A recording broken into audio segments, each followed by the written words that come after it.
So it is 31st October 2008 when a gentleman, a computer programmer, sends an email announcing that he has come up with a new electronic cash that is fully a peer-to-peer kind of a solution. Now, while that news seemed like it was a very significant achievement, it took him another 12 months for the first transaction to happen, for the first set of Bitcoins to be sold. October 2009 remains a very significant day or a significant milestone in the journey of Bitcoins. And that is when 1,006 Bitcoins were able to be traded for an amount of $1. If that sounds like something that you're looking forward to hearing, you have not even heard what I have ahead on this platform. It is now 14 years since the first Bitcoin was developed, and so many people still do not really understand what Bitcoins are about. As I am sitting here, I am one of those people who never bothered, but a time has come for me to try and understand in detail what it is about, so that as we make decisions to invest on Bitcoin, we are now moving empowered and with a lot of power. There exists a lot of materials. So many books have been written. So many videos have been developed for you to understand what Bitcoins really are. But still, it is now 14 years and so many people still don't know. On this platform, I am setting off on another journey of trying to get you to understand what Bitcoins are, so that as you decide on whether to invest on it or not, you will be much more empowered. How am I going to do that? I have taken advantage of a nice book, a book that I believe is one of the best books written about Bitcoins. It's called The Bitcoin Standard. If you have seen this book, I know most of you have read it. I know most of you have already consumed it, and I know most of you are already investing as a result. But for the sake of all of us who are still new to this journey, allow me to take you through an understanding of Bitcoin through what has been given to me on this book. So how do I intend to do this, guys? We are going to have several episodes, chapter by chapter of this book until we get done. And I will try as much as possible to be simple in my explanation and to be detailed in a way that once we are done with this book, guys, I think the conversation can now begin on where to invest in. Now, on this episode, I just want you to understand this. The currencies that we have today are not the first forms of currency that have existed in the world. The world has always found a way of exchanging goods and services. We do exchange goods and services because we have different needs and we are differently endowed. You might have one asset that I don't, and I might have an asset that you don't, and we can agree to exchange those assets so that we can fulfill our selfish needs, our personal needs. And that was what was being done previously in the name of barter trade. But there were so many weaknesses which were realized within barter trade that guys had to come up with a new system. People have already gone through the gold standard. People have also gone through the silver standard, and they have eventually settled on the currency, the fiat currency as you all know it today. The only problem is even the existing mode of payment, it is still proving to have a weakness, and that weakness is what the new age or the new era of currencies is trying to correct. Therefore, it is nothing new that currencies have been transformed. It is nothing new that people try to move to new dimensions whenever it comes to the means of exchanging value.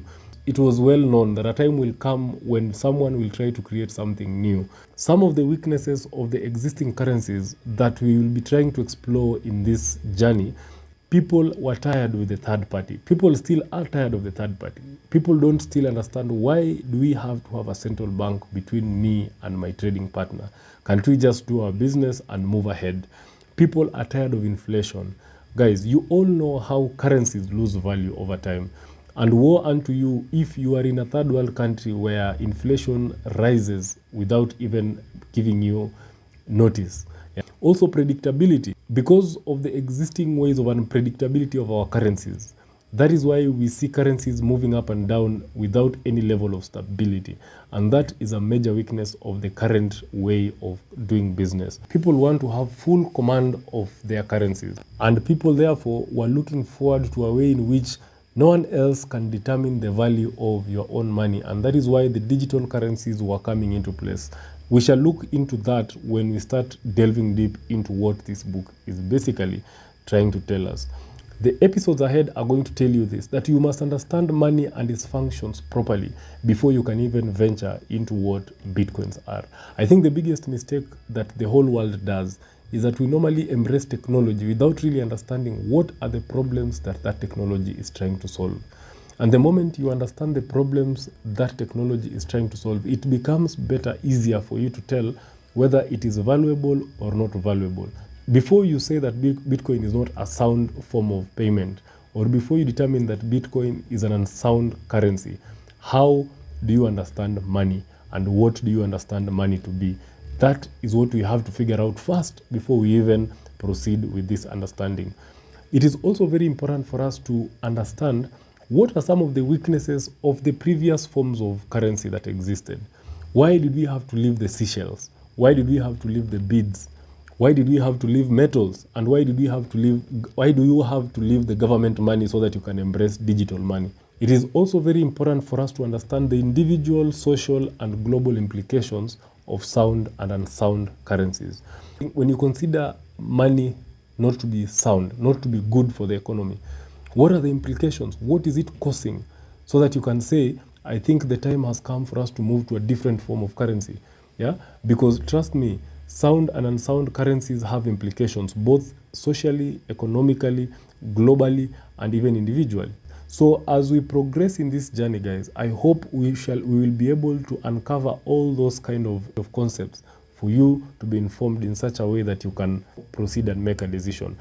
After we have understood what money is, after we have understood what sound and unsound currency looks like, after we have understood what are the implications of sound and unsound currency, then the time will have come for us now to delve deeper into the operation of the Bitcoin. How does the Bitcoin operate? How did it start? And how does it operate to this day, 14 years later after its first creation? Yeah? What are the economic characteristics of Bitcoins? What are the uses of Bitcoin?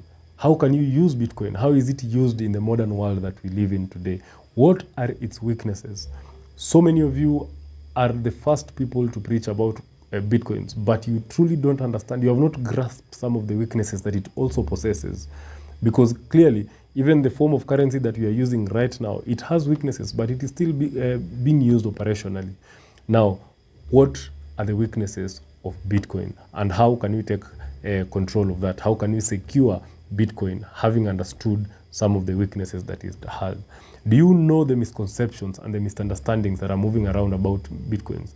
Can we now pull the plug against those misconceptions? I think it's time for us to pull the plug against those misconceptions.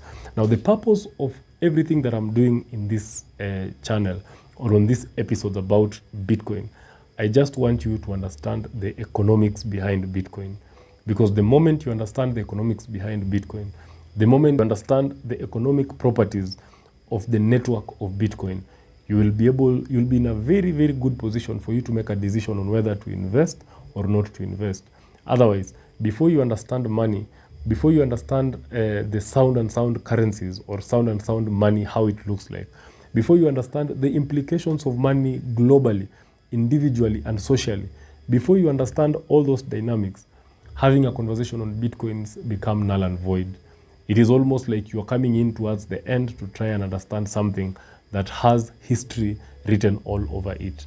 There is nothing new about currencies. What is new is just that people are improving from one form of currency to another. But before we understand the latest form of currency, we have to go back and see where did we all start. What am I requesting you to do? I'm requesting you to stick around. I'm requesting you to subscribe. I'm requesting you to like and to comment and to follow me, because ahead of you are episodes that are going to elucidate, that are going to expand your full understanding of what Bitcoins are. And if you're that person who has always wanted to invest on Bitcoins, but you've never really known where to start, I think you have arrived home, and this is your channel. Now, always keep in mind that the best way to make a decision is to first research. So treat this as your way of researching.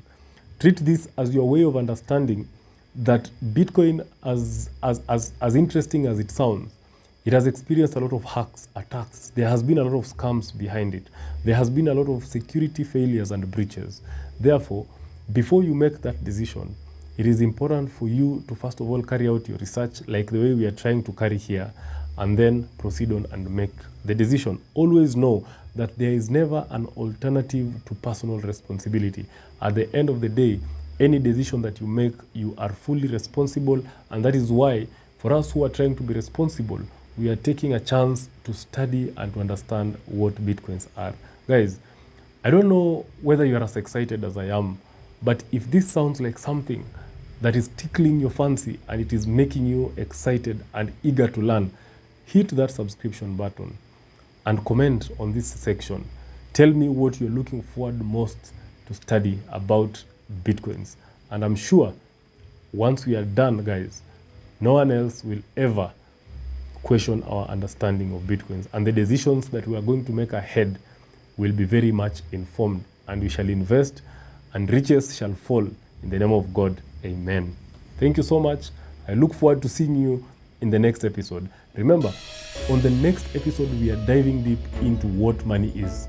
I'm going to take you through what money is, its characteristics, and some of the weaknesses that we have experienced over time, so that we can determine why we need to move on to better forms of exchanging value. Thank you so much, and see you guys.